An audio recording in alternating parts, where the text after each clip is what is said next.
So, as we've already said, what we mean by Eros, the way we are using that term, is actually woven in and related to and indissolubly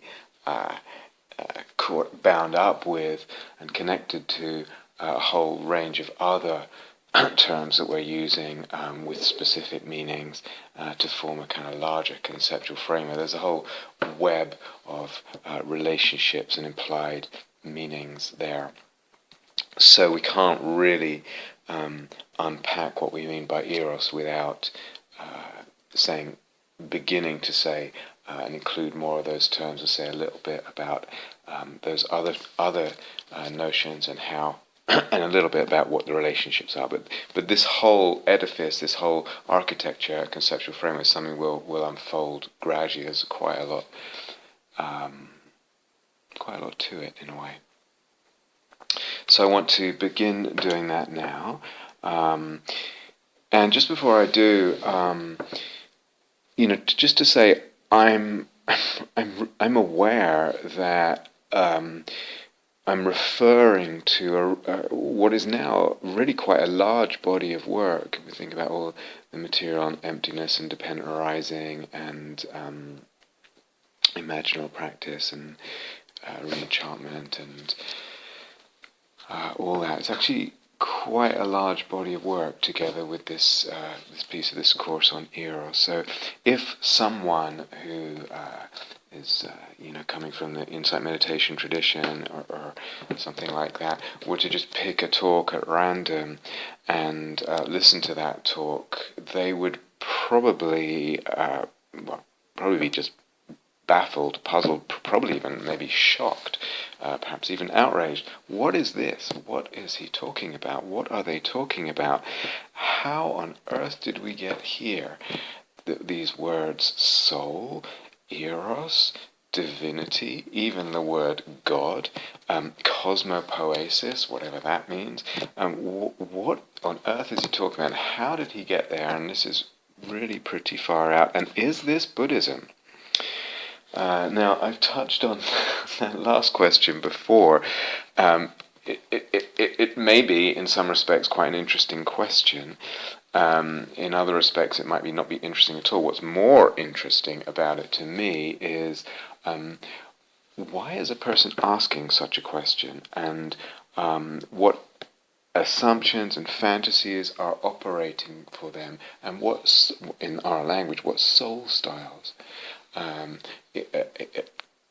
can we approach this material with in its relationship to, let's say, more conventional interpretations of Dharma. Now, I've talked about that before, I'm not going to repeat it here. But just to say that I would say this body of material needs listening to, studying, practicing with all that material around the emptiness, but certainly around the imaginal material in series. In other words, it adds up, and in that way, only then can a person kind of see and understand what is meant in these teachings. But we'll also hopefully understand, if a person does that, listens, studies, ponders, and practices in series, that there is kind of what I would say an almost inevitable or a natural evolution of this material now. Evolved, if you like, naturally. The doors were presented one after another. The consequences, the avenues were travelled in a kind of logical or inevitable order. One insight, one opening led to another, etc. All based on what we might call the phenomenological approach, which is what I would like to think how I would base my approach to Dharma is very, very simple, starting with very, very simple practices, including the ideas of mindfulness, but not based on the usual assumptions. So this is what makes a phenomenological approach. Not based on the usual assumptions, but based on Just what do I have as a human being? I have experience. I have what appears to me. Phenomena means appearance. And just basing it on this is experience. Now, what can I discover about experience? And introducing into that very quickly, one discovers, oh, well, I can look at it this way, and I can look at it that way, I can relate to it this way, that way. So the ideas of ways of looking and fabrication eventually come out of that, because I see some ways of looking fabricate differently than others that we touched on. So all this unfolds, very, very simple practice, just not based on the usual assumptions, just suspending them, opening them, relating to what actually is here. Experience is here, appearance is here, without other assumptions. And all this leads to other concepts, other ways of framing what's happening, and out of that comes a freedom and certain conceptual frameworks, or the availability to look in different ways and to conceive in different ways. If one doesn't understand all that and see it through practice, and almost like stage by stage, probably a person won't understand what we're saying now in these teachings. Probably. There are always exceptions, of course. But without that practice and without those understandings and those insights, there's not going to be an understanding. So that's one thing. A second thing is regarding these words like, for instance, soul or divinity or God. This is interesting why some people react to these words. And just to point out, everyone, unless you're a real weirdo, everyone uses the word self. I, you, self, etc. And everyone experiences selves. Everyone experiences selves, their own self or selves, and the selves of others. So it's just the same, or rather it's similar with the notion of divinity. We're talking about experience. Okay, so just as self is a word that we use in experience, so is divinity. Or rather, divinity is a whole range of experiences, a whole range of dimensions of experiences, if you like, that will become evident, that will appear in one's experience if we do not block, dismiss, or rule it out. In other words, if I'm closed to the very notion of it, or to, just a priori, absolutely no way, rule it out, and if I don't open my practice in a certain way, I won't have that experience. And then it will seem like, what are you talking about? Or you're talking about something you're making up, or it's not real, etc. So we use the word, and we're referring to a whole range of experiences, just like self. And just like self, the experiences of divinity or soul and the ideas of it, we acknowledge, just like self, are historically and culturally contingent. The self that you and I experience, the selves that you and I experience now and assume to be real, the kind of modernist self of Western civilization, was not in many ways at all similar to the self that the Buddha was addressing 2,500 years ago in India would have experienced. A lot of what we take for granted and the complexity and the kinds of interiority just didn't exist for them. Same with medieval Christendom. Very different. So just like self, experiences and ideas of soul or divinity are historically and culturally conditioned. We acknowledge that, absolutely. If it seems to someone listening, if it seems like, okay, yeah, but one of those, the self, it refers to a reality, and the others, like soul and divinity, are just metaphysical speculations. They're unnecessary, they're unreal, and they're ungrounded. Well, such a bias or assumption may just be reflecting a kind of indoctrination or brainwashing, if you like. assumptions there and the actual experience may be determined by just what is the current dominant Weltanschauung, worldview of Western modernist society, culture. There's not so much that a person saying that has any very deep insight or radical, cutting, innovative idea. Actually, they're just adopting, indoctrinated by the assumptions of the current dominant worldview. And their experience and their assumptions are determined primarily by that. But even more than that, again, just like the word self and the notion of the self and the experience of the self, notions of soul, God, divinity are empty in many other ways apart from just being historically and culturally conditioned and contingent. There's many ways to reveal the emptiness of the self, and on many, many different levels. So I've talked and written a lot about that. And the same is true of soul, God, divinity, empty, and in many ways and at many levels. Now, someone with a little bit of insight will say, or maybe a lot of insight will say, I use the language self, I use that term, but I know it's empty. And again, same regarding divinity and soul and God, etc. We use the language, but we know it's empty. And someone with perhaps broader insight will also say something like, although it's ultimately empty, it's important to respect the self and to care for the self. Okay, so there's a psychological wisdom there that's quite important. But again, just the same regarding divinity and soul. Although it's ultimately empty, it's important to respect the soul. What does that mean? And to care for the soul. What does that mean? And press this a little further. If we were to ask someone, this hypothetical person who uses happily words like self or matter, which is almost unavoidable, again another unavoidable word, or life. Some people use that quite a lot. Life this and life that. And if we were to ask someone, what do you mean when you say self? Like, what is the self? And what is matter? Or what do you mean by matter?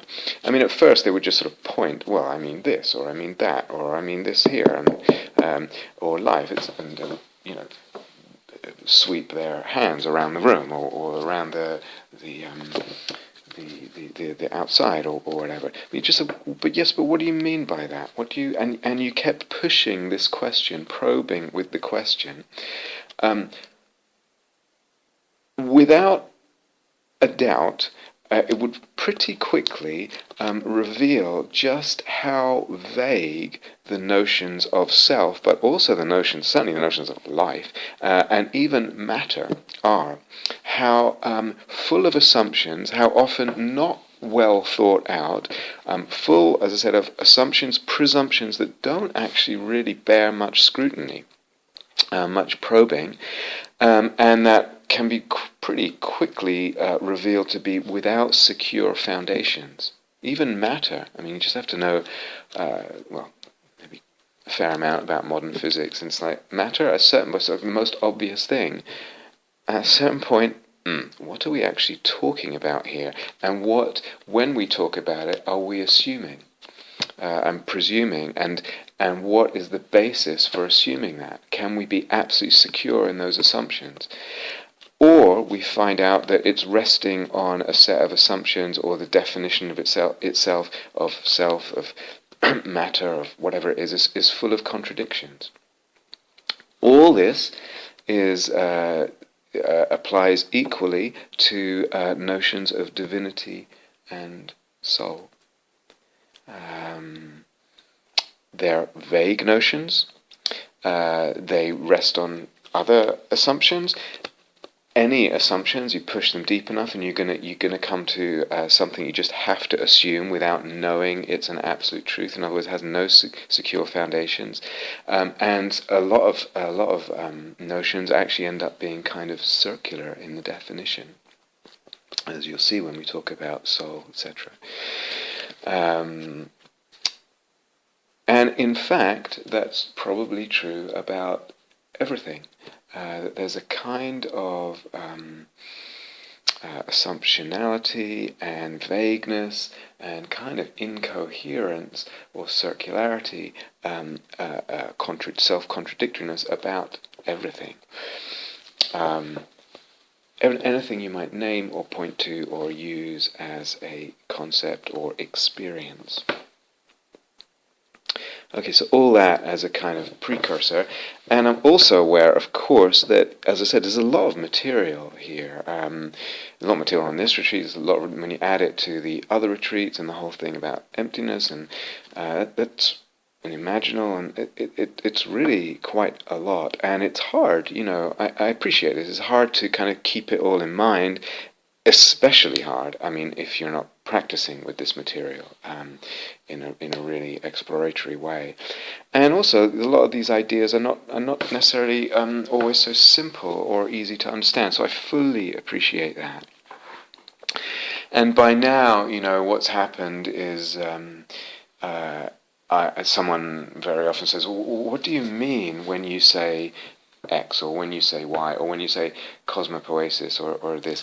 And I know that person has heard me explain it or unfold it at maybe even at some length in other talks in the past, and yet still they're asking. So this is very, very normal, very understandable.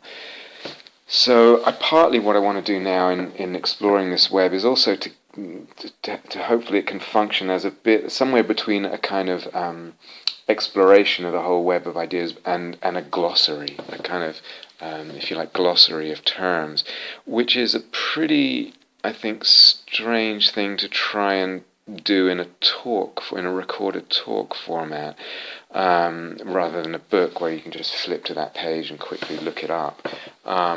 But I'm hoping it will be helpful. I'm hoping you'll just know this is the glossary talk, and I can just go there and find it, and it's about this time in or whatever. But it is pretty strange, as I know. So I hope it's helpful. I hope it's not too dry. Hopefully it'll serve. So I made a list of 20 terms. It's also strange because each of these terms, I'm going to be pretty brief. That's the whole point, trying to be quite brief. But each of these terms refer to a wide range of experience and the things that I've talked about in much more length. So it's not always easy to kind of sum them up very, very succinctly, or as succinctly as possible. So somewhere between a very brief glossary and a sort of looking at the relationships and filling it out a little bit. Alrighty, so 20 terms. Number one is, actually we just used it a minute or two ago, phenomenological approach, the phenomenological approach. So phenomena in Greek means appearance, that which appears. Now, in my life, I said what I have is appearances. The assumption that this or that is underneath appearances, or it's really matter, or all appearances, perceptions come from the brain. This is all assumptions. What I have is appearances, phenomena. I use the word appearances, experiences, and perceptions interchangeably. So what I have is appearances, what I have is perceptions, what I have is experiences. That's what I have as a human being. I don't go then in the phenomenological approach and add the assumption that everything comes from the neurophysiology of the brain, and that's what gives rise to perceptions, etc. And I don't also come from a metaphysical perspective that first there is God or beingness or whatever, something like that. It's just there is appearances. Let's just relate to appearances and see what we can find out. So that's the phenomenological approach. Why it's so powerful is that it's for me it's a very powerful way into understanding emptiness and also the imaginal. So one of the sort of the proto-phenomenologist, if you like, William James, a psychologist and philosopher, for him, anything that arose in experience was worthy of a phenomenological approach. That includes images, that includes things that appear to be psychic phenomena, etc., etc.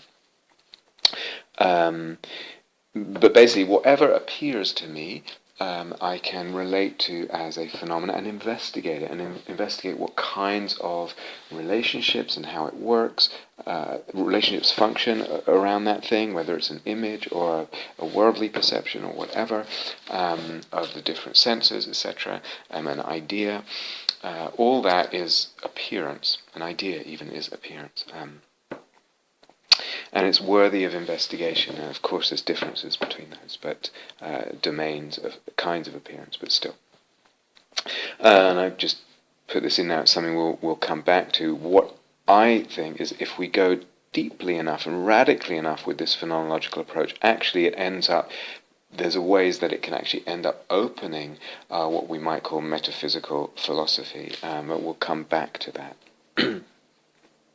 So first one's the phenomenological approach.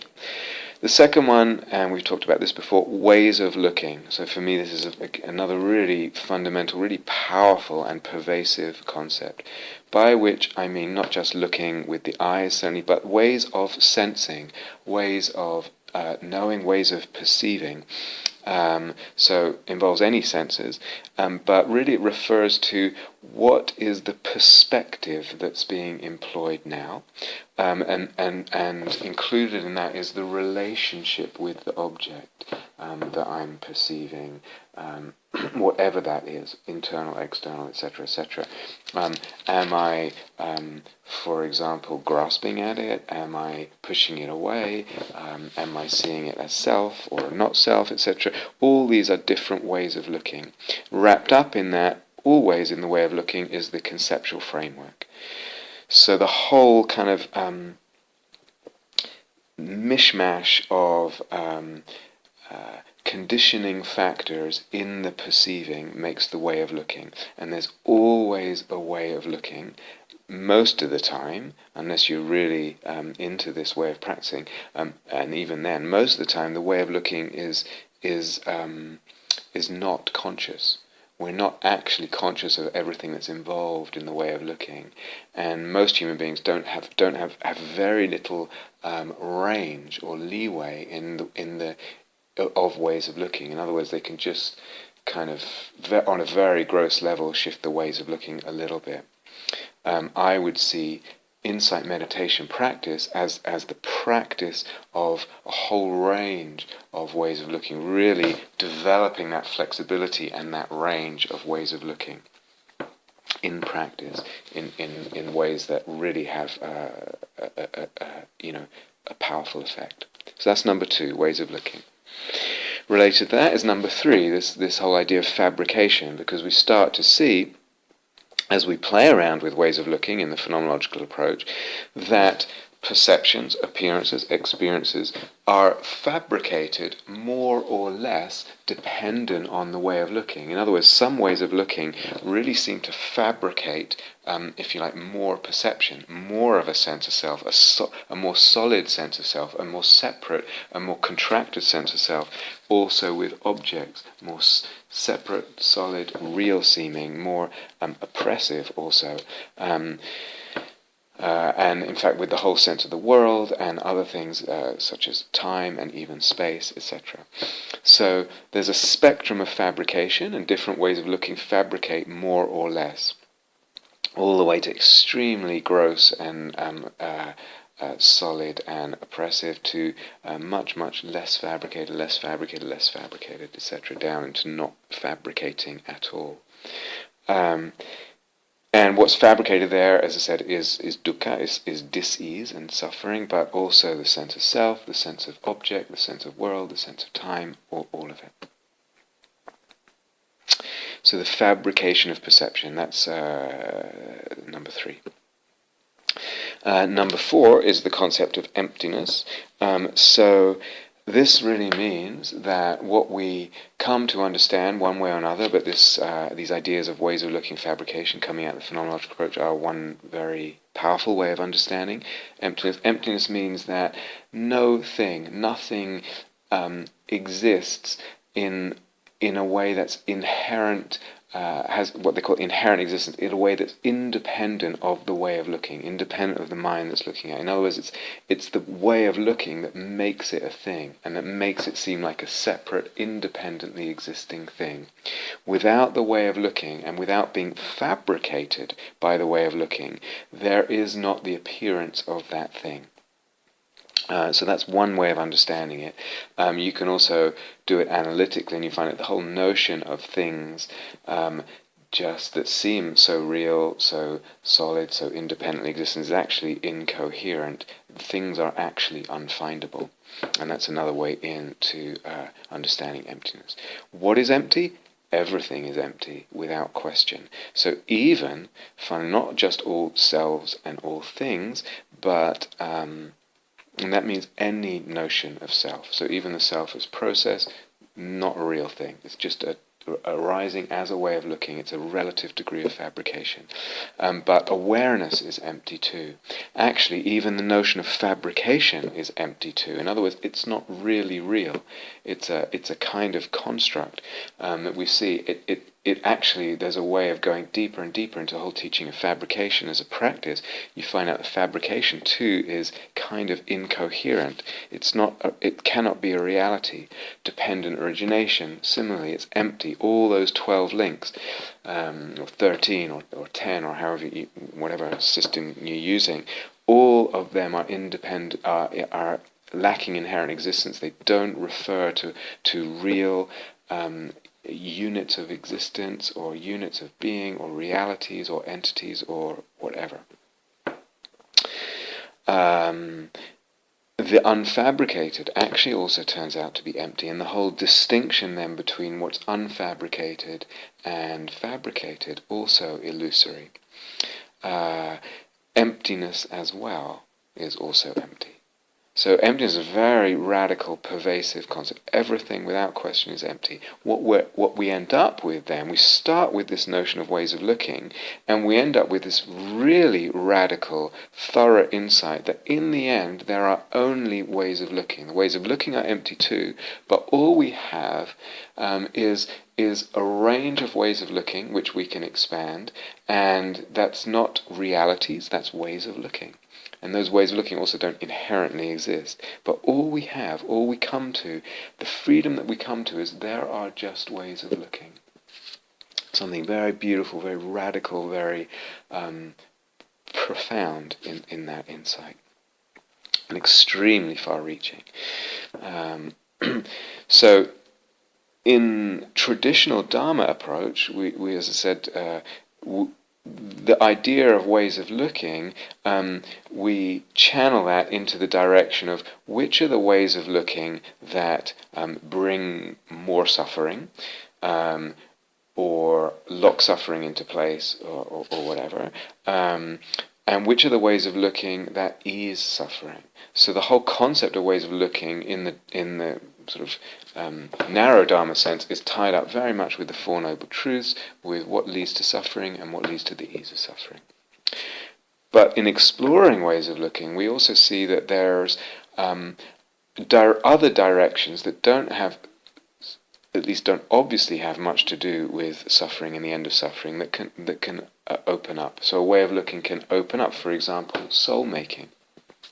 More or less, etc., or cosmopoesis, more or less, and that they are related to freedom and ending suffering, reducing suffering, but sometimes not in a very obvious way. Okay, so that's the fourth, emptiness. The fifth, the words imaginal and image. So when I use the word image, I mean an imaginal image, okay, which means definitely not just imaginary, i.e. just completely fictitious.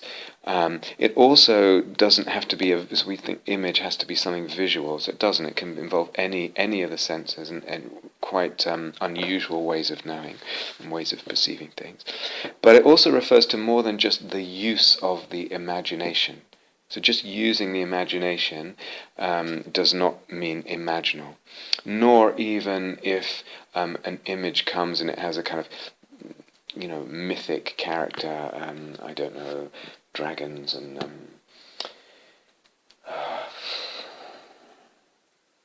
even Jesus or whatever. Or some classic archetypal figure or something, it may not be imaginal. An image is an image for me, or imaginally functioning for me, is an imaginal for me, if for me at that time it has a kind of unfathomability to it, a depth to it, just, for example, in the way that a person does. So we would never, hopefully, we would never say, this person, my friend X, she means this to me, or she is this. It's like, I mean, we might say that, but we always know that that never captures her entirely. There's something I can't get to the bottom of her. Why? Because she's a person. She's a person. There's something unfathomable there. I can't reduce her. If I do start reducing her, what's going to happen to my relationship with her? She's probably not going to stick around much. But similarly with imaginal figures, I can't capture them. They have this unfathomability. There was something kind of beyond the reach of my grasp that I can keep uncovering meanings and truths and dimensions to them, but I can't reduce them. So I can't, or rather I'm not reducing them for them to be imaginal. I can't say this image is just a result of some random neurochemical reactions in my brain or neurophysiological pathways being fired or whatever, nor is this, I can't reduce it in the way of this image is, I'm having this image is coming because it represents this from my childhood or this factor of my mind or something. So imaginal means not reduced. There's a sense of irreducibility to them. It might encompass all of that, or acknowledge all of that is involved. The neurophysiology, of course, is involved. It might have some bearing. We'll talk about this. I think we did on the re-enchanting retreat. What's the relationship with my personal history and this image, but not reducing the image to the personal history to be a result of the personal history. So what is imaginal to me, an imaginal figure has a kind of otherness and a kind of autonomy, okay? So just like a person, it's like they're not part of me. I don't completely control them. So you can hear, implicit in that is, for something to be an image, it requires me to have a certain way of looking at it. Because if I start to see it, no, this is just random neurochemistry or whatever. This dream that happened was just my brain randomly firing at night to whatever, that's what brains do.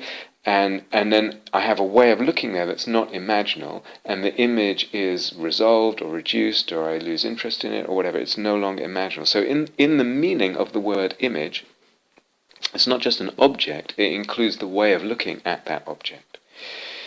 Yeah, and we'll come back to this, we're kind of granting it a certain autonomy, okay? And with that, because there's this unfathomability and they're not reducible, in time, and I'll come back to this, in time we sense a kind of, let's call it divinity to the image. It's part of the dimensionality, this will keep finding more dimensions in this image, in the unfathomability of it. And all of this is meaningful. So that's part of what an image is, always meaningful in some way. It doesn't mean it means X or it means Y. It's meaningful is a much fuller, less kind of tightly circumscribed term. And always with the imaginal is some kind of sense of beauty and some kind of sense of sacredness. So they may not at all be, they may be quite surprising sense of beauty. There's a breadth and a diversity to the kinds of beauties that can open up, and the kind of sense of beauty and the sense of sacredness that can open up through imaginal practice, in imaginal practice, as present there. And oftentimes it's quite surprising that that's a feature of image and imaginal practice, beauty and sacredness. Now, the imaginal and images, and I'll also use the word fantasies almost interchangeably with images, but maybe when it has a bit more of a narrative feel to it. use the word fantasies. I don't just mean we don't just mean intrapsychic. So these also relate to how we perceive the world. So images, fantasies come in, they pervade, they mix with, they saturate our perception of everything, of self, of other, of world, of being, of path, etc. They operate in our life. So sometimes people, I don't get any images, meaning they don't get any intrapsychic images, sort of like shut my eyes and nothing comes. But images are in our life, and I would say where there is love, where we love deeply, where something's really alive for us, where something's really important to us, where something's really meaningful to us, there image and fantasy are operating in our life in relation to and around that thing, whatever that thing is, if it's dharma or practice or a lover or it can be absolutely anything, absolutely anything. Where there is love, meaningfulness, importance, aliveness, there is image and fantasy. Now I'm going to throw in one more thing here in imaginal practice, which is that it involves also what I call seeing the image as an image, knowing it's an image. In other words, we're not taking this literally. If I have an image of certainly if I have an image of having sex with someone, it doesn't mean I have to have sex with someone or I'm going to have sex. It doesn't mean that at all. I don't have to take it literally. But actually any image, it might have an outflow into life, but often that outflow is it's almost always not literal. It's always subtly kind of refracted or modulated in life in the way that it's expressed. Seeing image as image, it doesn't mean if I have this image that I'm picking up something, some kind of ESP either or whatever. Although of course there's that possibility too. But I'm not going to go into that distinction on this course. It also means seeing image as image also means that the ideas and the concepts that are perhaps, wrapped up with that, wrapped up with the image are not taken as truth claims. I'm not saying this is the reality or this is true about whatever. Okay, so that was the fifth one. Image and imaginal. The sixth one, very related, is soul-making, which I used already. And soul-making, what's soul-making? It's anything, any activity or way of looking or way of being that gives rise to a sense of soulfulness. So we could use it in the way of meaning it's soulfulness making. It's making the experience of soulfulness. And again, it could be anything. It could be anything in relationship with anything at all.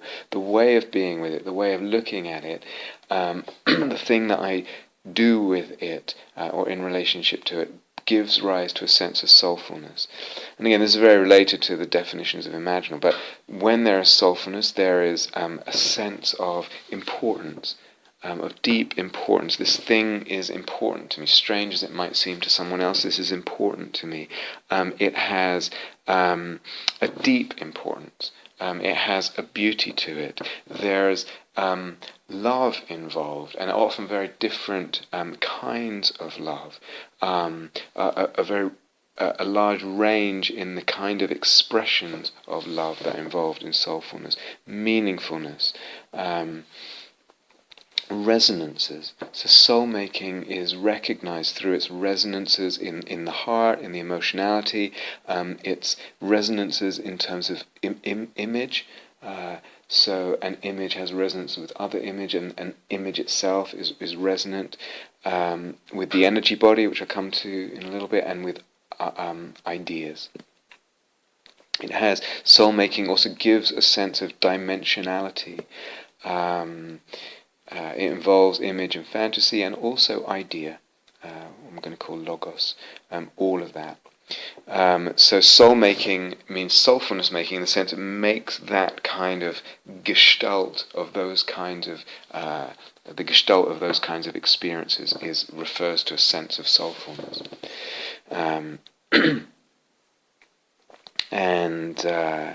But it can also, soul making can also mean making soul, making something called soul. So not just soulfulness as an adjective to describe a set of experiences, but also making something called soul.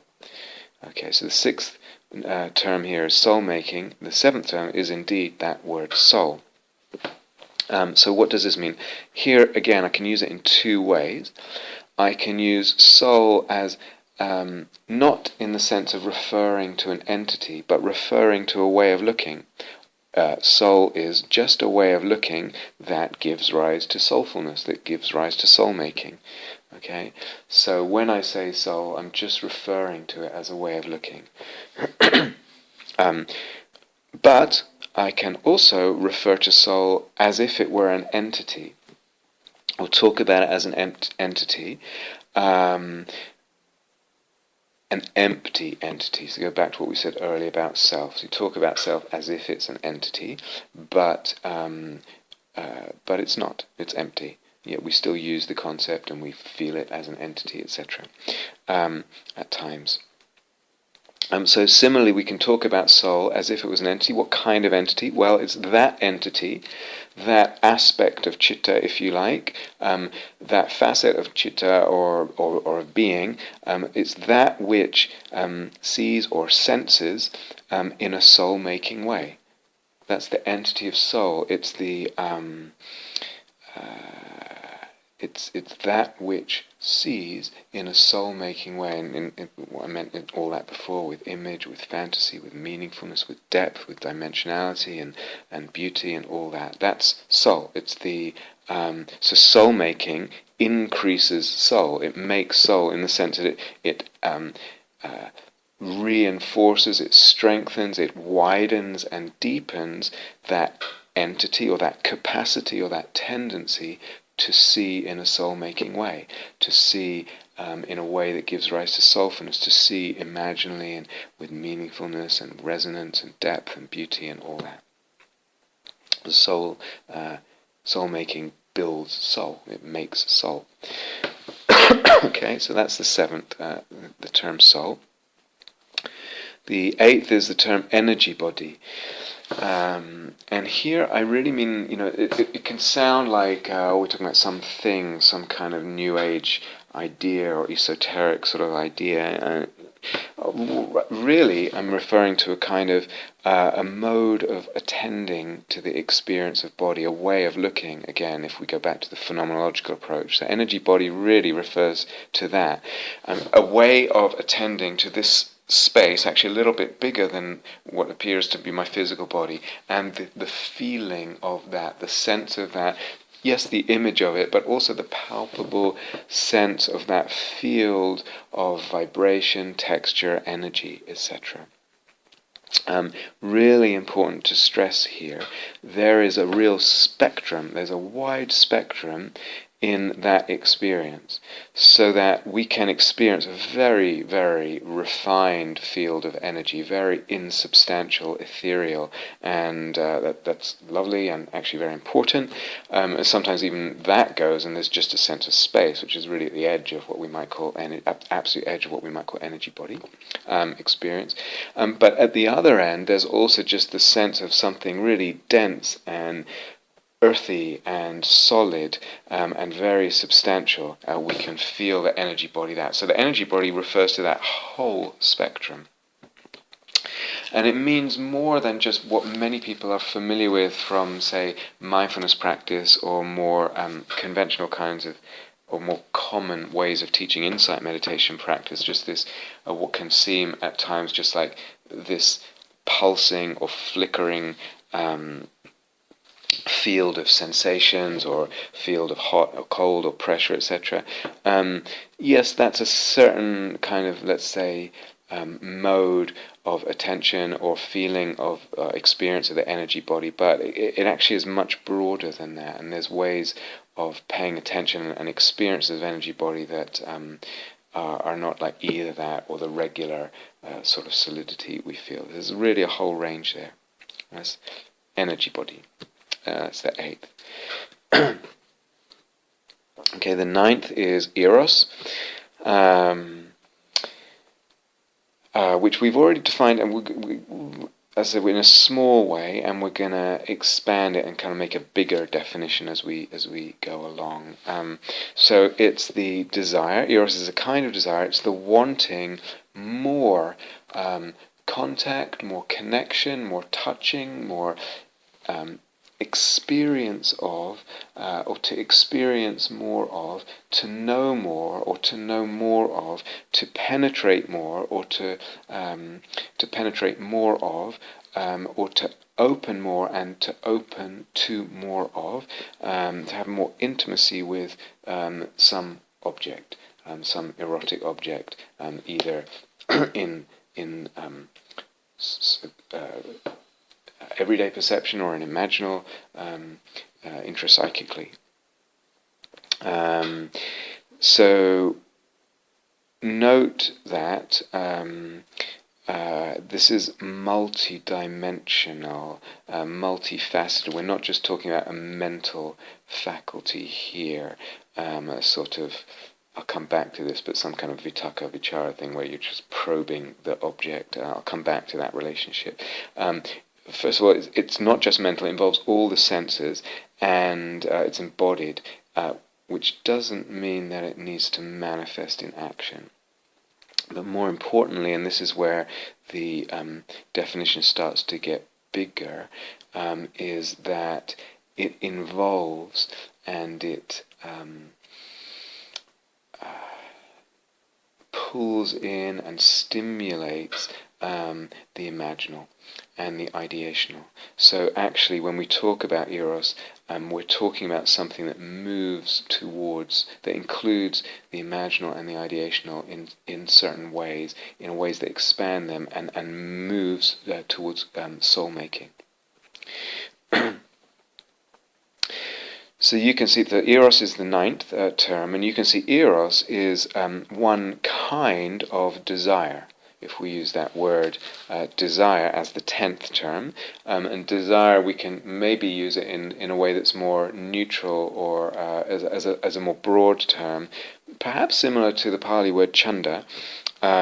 So desire would then include Eros as a subset in the way that we've just described. When it does that, when the desire is of that kind, it's Eros. But it would also include, desire would include craving and clinging and these kind of words we've used before, which I'll come to in a minute. But the 10th is just desire as something, a kind of a broad term of which there are different kinds. And it's kind of a neutral term. That word craving is the 11th term, craving. And craving, and we'll come back to this more, I'm going to say craving is a kind of desire that does not lead to soul-making. Actually, it leads to a kind of contraction. Soul-making is an opening movement, and craving brings contraction. As I said, you can actually feel that in the being, in the body, in the energy body, and in the mind, and in lots of other ways, which we'll go into. Craving brings dukkha. In the way that we might use it. Okay, so to distinguish Eros and craving, different kinds of desire. But craving is the 11th term. And maybe if I use the term clinging as the 12th term, what I'm really referring to is that whole spectrum that I talked about in the first few talks, where you're really talking about something that can be very, very gross, gripping, like, don't leave me, I need you, that kind of clinging, to something really, really subtle. It's talking about actually avidya, just the belief that the unconscious assumption that this thing, whatever this thing is, this emotion, this fingernail, this foot is me or mine, unconsciously, without even thinking about it, or even the avidya that this thing, whatever this thing is, this moment of Vedana or this lamp in front of me, this has inherent existence. That's a very subtle level. That avidya is a very subtle level of clinging. And so it's wrapped up in attention, because the mind needs to kind of cling in a very subtle way to actually perceive anything. So, but clinging we might use it to refer to that whole that whole spectrum in that broader sense. Okay, so that's the 12th term, clinging. The 13th term is I have to apologize here. I've used it already, libido or libido, and I've already used it inconsistently, so apologies. In a way, it's because it's not, for me, well, at least not yet, that important a term. So apologies, and just to note, I have been inconsistent. Sometimes I might use it in a way that's almost equivalent to the way I'm using Eros. And I think that's the way James Hillman likes to use it. And so sometimes I might use it that way. I'm also thinking about using it as to mean more something like libido as the embodied, directed, intentional flow of life force into any area or domain. So that might be a stream of creativity or work or a relationship or building something or whatever. It might be a stream, it might be a trickle, it might be a torrent. In a way, it refers to psychic energy and the way that can be employed in different ways. I think that's equivalent to how Jung used the term, but I also read something recently where he sort of said that and then said something else, but I don't mean it. I don't mean it like that. But he didn't really explain the alternative, and I couldn't find anything else, so I'm not sure how he uses it. But but it is a term that people use, and for Freud, I think it was just the pleasure principle in a way, or the instinct that came out of the id, the sort of pool of animalistic instincts, if you like, and the force, often guided by pleasure principle and maybe other things, and that's the libido. Sometimes Freud referred to it that way. For other people, it literally means sexual urge or desire. And there's also, some of you will know, I'm going to return to this, there's a psychoanalyst, I think he was very active in the 50s and 60s possibly, Scottish, called Fairbairn, and he used libido in a way that sounds at first similar to the way we're using Eros, a desire to connect. So people use it it sounds similar, but actually I'm going to point out some differences later on in the retreat. So libido, people use it in very different ways. Sorry, I've already been sloppy and inconsistent there. All I can say is maybe the sloppiness and fluidity in the way I'm using it just reflects its etymology, which I already said, libido, libation, liquid. This is the etymology, it's liquidy, so I'm defining it, I'm quite fluid in my definitions. That's a pretty lame excuse. But I don't think we'll be using it much anyway. Anyway, apologies. That's the 13th term. The 14th term is psyche.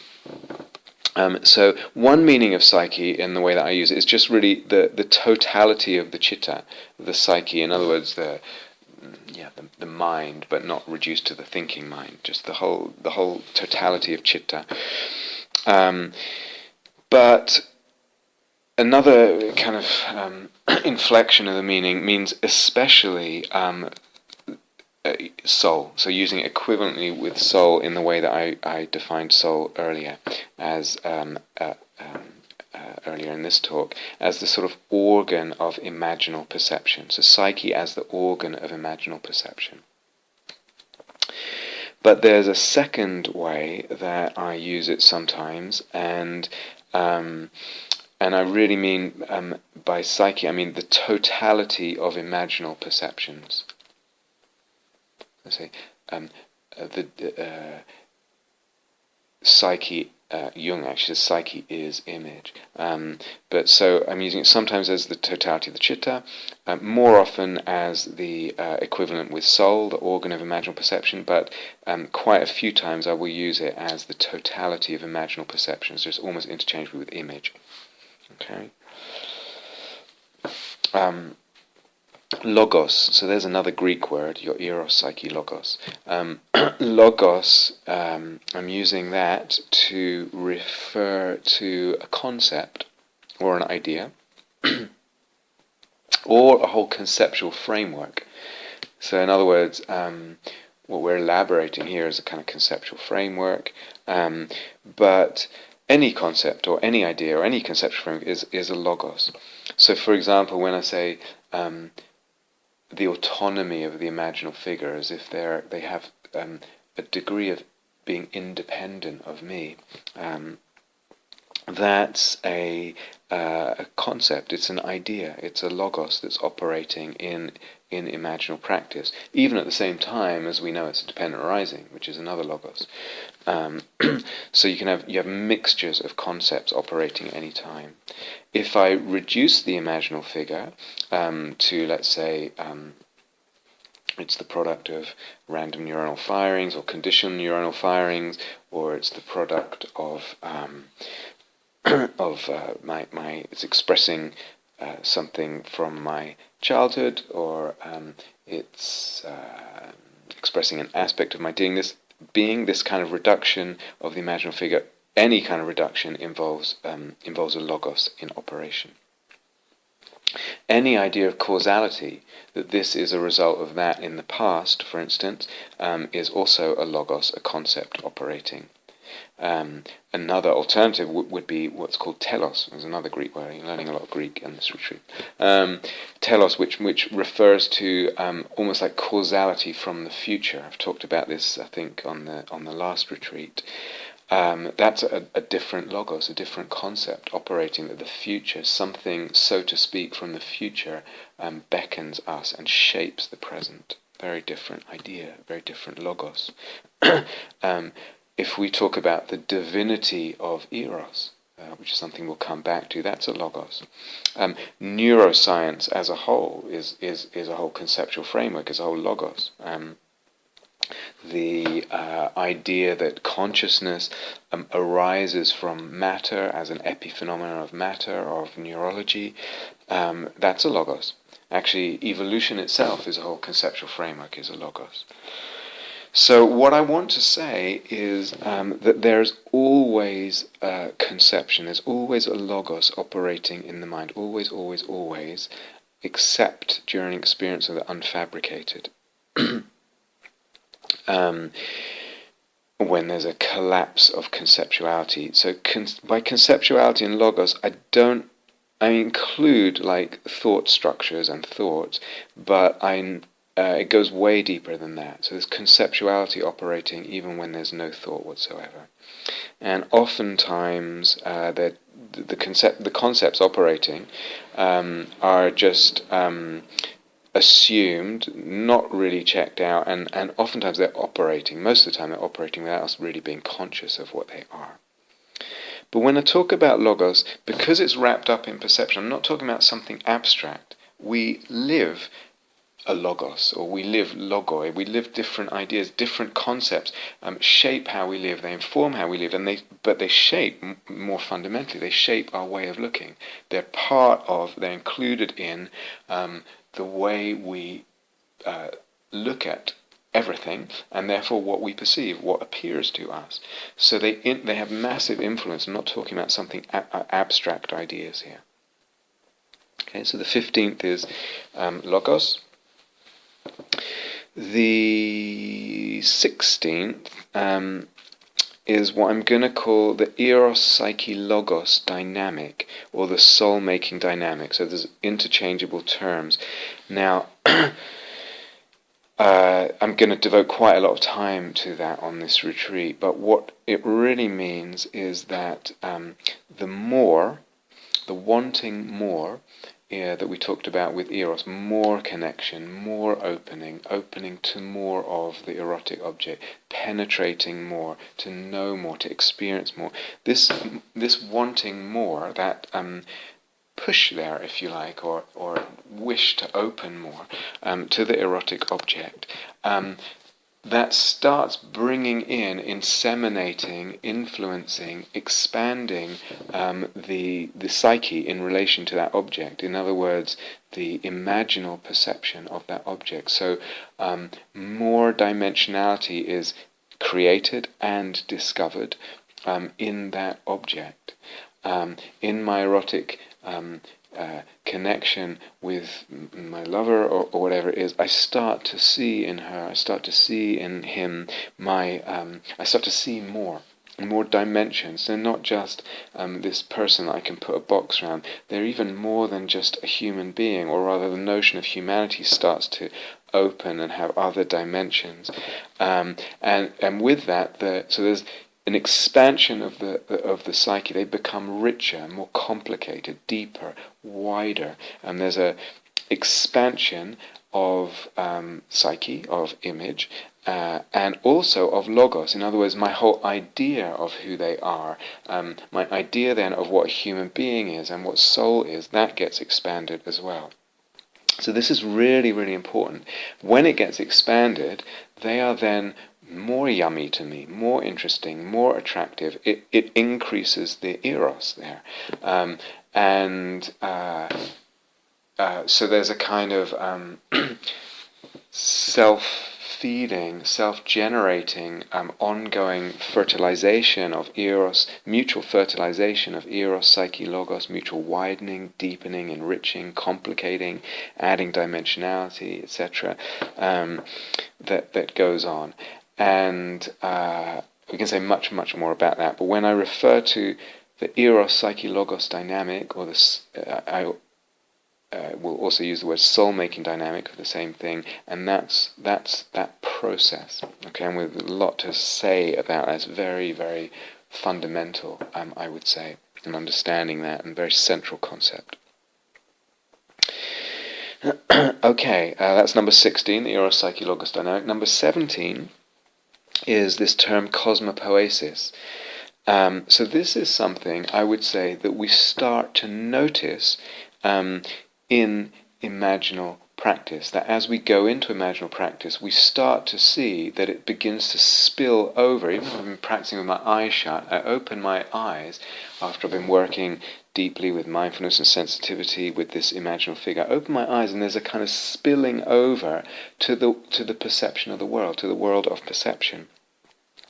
So that something of the image, and something particularly of the divinity of the image, starts to pervade my sense of the cosmos that I feel myself to be part of. So this is something we notice. It's also an instance of that whole Eros, Psyche, Logos expanding dynamic that I was just referring to. It starts to expand beyond just the object, but also to other objects and to the world. So there are infinite possibilities for cosmopoesis. More typical ones involve a kind of universal cosmopoesis, in the sense that, so for example, meditating a lot on metta, and eventually at some point a meditator will have the experience, the world is love, the cosmos is shot through with love. Now, you explain that to someone on the high street and they'll say, what are you talking about? It's a perception of the cosmos, it's a mystical perception, but it's characterized by universality. All things in the world are of the same substance. The substance is love.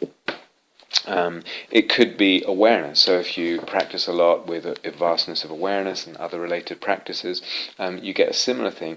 The cosmopoesis there is also universal. Everything is awareness. Everything is the play of awareness, etc.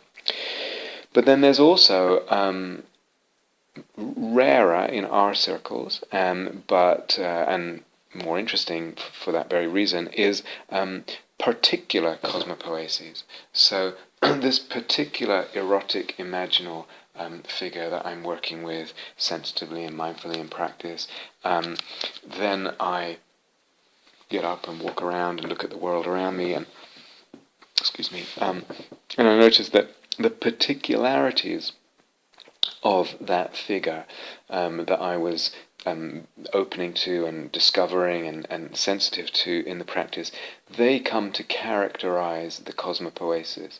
So the whole world becomes this particular or manifestation of, or flavored with, this particular imaginal figure and his, her, its characteristics, its particularities. So cosmopoesis, note that word poesis in contrast to logos. Because we talk about, or in contrast to logi, cosmology is a word that people know. Cosmology means the study of the science of the universe. And so we go and we hear about big bangs and all that stuff, which is, I love it, it's absolutely fascinating to me. The difference between cosmology and cosmopoesis is the absence of a truth claim. That goes with the cosmopoesis. So we're recognizing that this is a creation of the way of looking. Or a better word is participation. We're participating in something. The way of looking, the citta, the soul, is participating in the cosmos. So there's a participatory aspect of a kind of cosmopoesis, of the reality creating. And also cosmopoesis, we're talking about poetic truths, if you like, here, something I've talked about before, which is different than the usual notion of scientific truth. Now this also I've talked about before. There's a whole, really going into the philosophy of science and what's true and what's a model, etc., and all that. And also to point out that when I use the word, so it's contrasting poesis and logos, but actually when I use the word logos, in the way we're using it, we're not making a truth claim.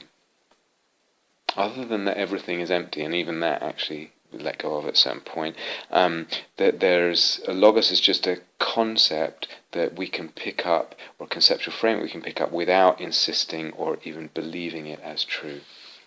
Okay, but cosmopoesis is the 17th one. The 18th term is theophany. Theophany literally means an appearance of the divine. So I think I gave a set of, no, it was the last 5 talks of the retreat, the path of the imaginal, that had the title something like Insight, Theophany, Cosmopoesis, Sacred Universe, something like that. So dealt with it a lot there, and in a way the whole of the re-enchanting the cosmos retreat had to do with cosmopoesis and theophany. But theophany would refer to maybe when a particular thing or object becomes a particular face of the divine, or it becomes a face of the divine. Again, that can be a universal, but more I'm interested in the particular. So this, it really could be anything. This tree, or this person, or this body, or whatever, becomes a particular face of the divine, or this imaginal figure is a particular theophany. It's a face of God, if you like, a face of the divine. That's the 18th term, theophany. The 19th term is divinity, and again, this is something that we notice. I'm using it very broadly, so I'm actually not defining, but if you like, it's again, it refers to a kind of unfathomability, mystery, otherness, including of transcendence, all of that. But actually the notions are really quite wide of what that might involve. But it's something, I'd rather leave it to your experience and just say, notice with images as you work with them, when they become really alive, that they have this kind of numinous quality. It's something we notice rather than we define it. So you'll notice in imaginal practice that more and more with an image, when you get used to it, has this kind of quality of divinity to its part of its otherness. Just to say a little bit about that, also that word, standard insight meditation will bring experiences of divinity. Of certain kinds, a whole range, actually various experiences of divinity, mystical experiences, I would say would be inevitable for meditators meditating, with dedication and consistently, with insight meditation techniques and approaches, etc. The question is, so for example, that big awareness thing, everything is awareness, it really feels, or everything is love, it really feels like there's a divinity to that love. This is the cosmos is shot through with a divine love. This awareness has somehow the sense. People often talk, and they never have before, they start talking in theistic terms of almost surprising to themselves when those kinds of very, very common experiences happen. And I would say certain kinds of practice, I can put people in a room, get them to do this practice, and it's just a matter of time till these very kind of standard experiences of divinity open up, and people almost inevitably start using that language. And so the question is, if these experiences open up, even in standard insight meditation, what is the attitude to these experiences? What's the relationship to them? How are we interpreting them? How are we conceptualizing them? So, person might be told, or might hear, or might think, well, all experiences are impermanent. Don't think about them. Don't get attached to them. Don't try and repeat them. We touched on this earlier. That's useful sometimes. Sometimes that's useful, that to let go when it's too tight, the kind of gripping, the attachment. But mostly it's not that helpful as a kind of attitude or a way of relating to these kind of experiences. It's not quite intelligent enough. It won't open things out in a way that is that beneficial. Insight meditation, standard insight meditation techniques, conceptions, approaches, the conceptions underlying insight meditation will lead, with a certain amount of dedication and kind of good practice, if you say good, to experiences that the Buddha did not ignore. He did not say in relation to, just don't try and repeat them, they're just let's not go there, don't get attached, etc., etc. He gave them names, he taught the monks to repeat them, etc., etc. And these were not something he just brushed off. These were not experiences he just brushed off. And as the Buddha Dharma evolved after the Buddha died in different streams of tradition, the Mahayana and the Vajrayana, there was an even greater exploration and a range of experience that was opening up from people's meditative practice, and even a more careful and comprehensive and manifold sort of categorization of those range of experiences involving different senses of divinity. So when we say divinity, I'm leaving it quite broad, but really talking about a whole range of experiences there. Again, some may be universal in character and impersonal in character, and some may be very particular, and some are related to particularities in theophanies, etc., and some will be personal, a personal God, an imaginal figure as a personal God, not an impersonal deity. We'll come back to this. So that's the 19th divinity, and the last one that I may use is Buddha nature. So again, in the Buddhist tradition, this is a term that has a wide range of usage and arguments and all kinds of stuff. Some traditions use it in quite a narrow way. It just actually is your capacity to become fully enlightened, to become a Buddha, usually means over many lifetimes, just by virtue of the fact that the mind and the factors of the mind and the contents of the mind are impermanent. So although there's ignorance right now, ignorance is impermanent. In other words, with the right training, you can change it. It's not fixed. It's not a fixed thing.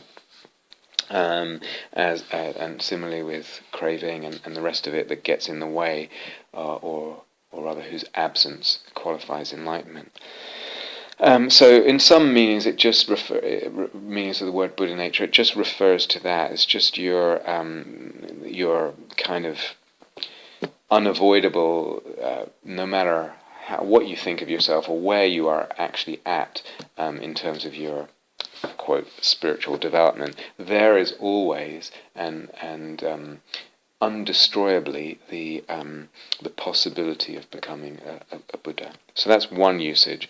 I mean, sometimes in more popular usage nowadays, it just kind of refers to your innate goodness. So if you think you're a mean person and you see lots of not so nice stuff in, it's just a kind of way of saying what in you at your core is something bright and luminous and good, inherently loving. If I use the term, I probably use it as just an alternative to the word God, in fact, or divinity, which I'm using in a, as I said, much more broad way, just because oftentimes the word God or divinity, those words really rub people the wrong way, and especially some Buddhists. So you can use it in Buddha nature, but in a different way than just that possibility. I'm actually talking about something that's divine. Again, it has a range of meanings. One kind of perhaps the most sort of full-on meaning, if you like, is from the Shentong tradition in the Tibetan tradition, and actually it's a tradition that goes back to Mahayana Indian Buddhism. But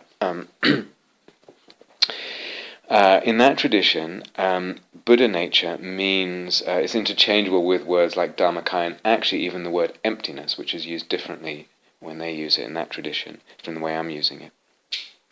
So Buddha nature, Dharmakaya, emptiness, the absolute, and other words, there's quite a few words that use interchangeable, mean something like the cosmic awareness that is inherently in me and in you and in everything, that knows the emptiness of all things, is not separate as a separate subject and separating subject and objects. In that sense, is non-dual. It refers then to the knowing, which is also empty. This knowing awareness is empty in itself, but the knowing and the appearances and their emptiness, all that known in a kind of non-dual way. So in other words, it includes the whole cosmos as this kind of field of empty awareness, knowing all things, and also the emptiness of all things. So everything is Buddha nature. Everything has Buddha nature. Everything is Buddha nature. Everything is Dharmakaya in that in that logos, in that experience. And also, even stranger, to some Buddhists this will sound strange, is that this Dharmakaya or this Buddha nature can act. So this cosmic Buddha nature can act in the world and manifest different appearances or different qualities for an individual or in an individual, dependent on what that individual needs for their well-being and their deeper journey.